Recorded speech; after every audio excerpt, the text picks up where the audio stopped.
Hello guys, welcome back to the video. നമ്മൾ ഇന്നൊരു പുതിയ വീഡിയോയിലാണ് വന്നിരിക്കുന്നത്.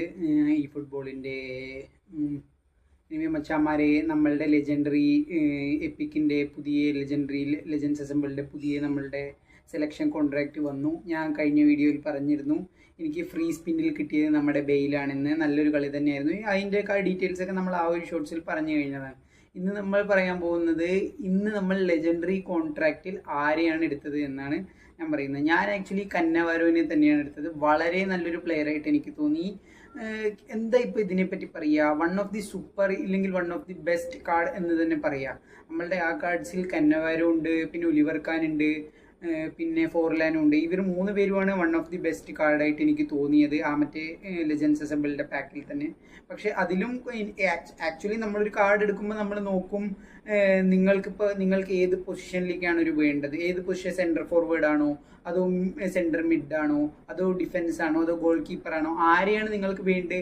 ആ ഒരു രീതിക്കാണ് നിങ്ങൾ ആക്ച്വലി ഒരു പ്ലെയറിനെ എടുക്കേണ്ടത്. അതല്ലാണ്ട് ഏറ്റവും കൂടുതൽ ഇപ്പോൾ റേറ്റിംഗ് ഉള്ള പ്ലെയർ അവരാണില്ലെങ്കിൽ ഏറ്റവും നല്ല പ്ലെയർ അങ്ങനെ ആയിരിക്കണ്ട. ഇപ്പം നിങ്ങൾക്ക് നല്ലൊരു ഡിഫൻസ് ഉണ്ടെങ്കിൽ നിങ്ങൾ ഒരിക്കലും കന്നവാരോവിനെ എടുക്കരുത്. You want to go for a mid forward or you want to go for a centre forward. അതാണ് നിങ്ങൾ പൊസിഷൻസ് അനുസരിച്ചിട്ട് വേണം നിങ്ങൾ കാർഡ് സെലക്ട് ചെയ്യാൻ. അതല്ല നിങ്ങളുടെ ഇപ്പോൾ എല്ലാവരും ഉണ്ട്. ആ ഗോൾ കീപ്പറും എൻ്റെ ഉണ്ട്, നല്ലൊരു ഗോൾ കീപ്പറാണ്, ഡിഫൻസും പക്കയാണ്, പെർഫെക്റ്റ് ആണ്, എൻ്റെ മിഡ്ഫീൽഡും വളരെ സ്ട്രോങ് മിഡ്ഫീൽഡാണ്, അറ്റാക്കേഴ്സ് ആണെങ്കിൽ പിന്നെ പറയുകയോ വേണ്ട. ഇങ്ങനെയൊക്കെയുള്ളൊരു നല്ലൊരു ടീമാണ് നിങ്ങളുടെയെങ്കിൽ ആക്ച്വലി നിങ്ങൾ പിന്നെ ഒരു കാർഡ് കളക്ടേഴ്സ് ആയിരിക്കും. പിന്നെ നിങ്ങൾക്ക് കാർഡ് കളക്ട് ചെയ്യേണ്ട ആവശ്യമുള്ളൂ. പുതിയ കാർഡ്സ് അല്ലെങ്കിൽ ഈ മീൻസ് ഒരു തവണ ഇറങ്ങിയ ന്യൂ കാർഡ്സ്, ഇങ്ങനത്തെ കാർഡ്സ് കളക്ട് ചെയ്യാൻ വേണ്ടിയിട്ട് നിങ്ങൾക്ക് നല്ലൊരു ചാൻസ് ആയിരിക്കും ലെജൻഡ്സ് അസംബിൾ.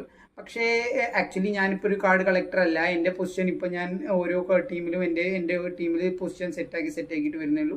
സോ എനിക്ക് കന്നവാരോവിനെയായിരുന്നു എനിക്ക് വേണ്ടിയിരുന്നത്. ഞാൻ സെലക്ട് ചെയ്തു. നല്ലൊരു സെൻറ്റർ ബാക്ക് തന്നെയായിരുന്നു കന്നവാരോ. ഭയങ്കര നല്ലൊരു സെൻറ്റർ ബാക്ക് തന്നെയാണ് കന്നവാരോ. ഞാൻ കളിപ്പിച്ച് നോക്കി മൂപ്പരെ.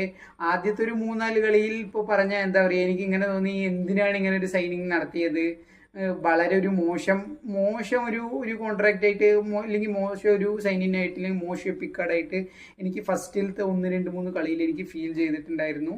പക്ഷേ കാര്യമില്ല, 3-4 തവണ കഴിഞ്ഞപ്പോൾ വളരെ നല്ലൊരു കളി തന്നെയാണ് എനിക്ക് കന്നവാരോവിൽ നിന്ന് കിട്ടിയത്. അതേ തുടക്കത്തിൽ ഞാൻ കുറേ അധികം ബുദ്ധിമുട്ട് ഫേസ് ചെയ്തിരുന്നു. എനിക്ക് തോന്നി ഇങ്ങനെ ഒരു കാർഡ് തന്നെ എന്തിനായിരുന്നു. ഞാൻ വിചാരിച്ചു റിലീസ് തന്നെ ചെയ്താലോ. അങ്ങനെയുള്ളൊരു പ്ലേ ആയിരുന്നു എനിക്ക് കിട്ടിയിരുന്നത് കന്നവാരോവിൽ നിന്ന് 3-4 കളിയിൽ. പിന്നെ അതിനുശേഷം അത്യാവശ്യം നല്ലൊരു പ്ലേയിങ് സ്റ്റൈൽ തന്നെ എത്തി. ഒരു ഗുഡ് ഡിഫൻഡർ തന്നെയാണ് കന്നവാരോ, അതിലിപ്പോൾ ഒന്നും പറയാനില്ല.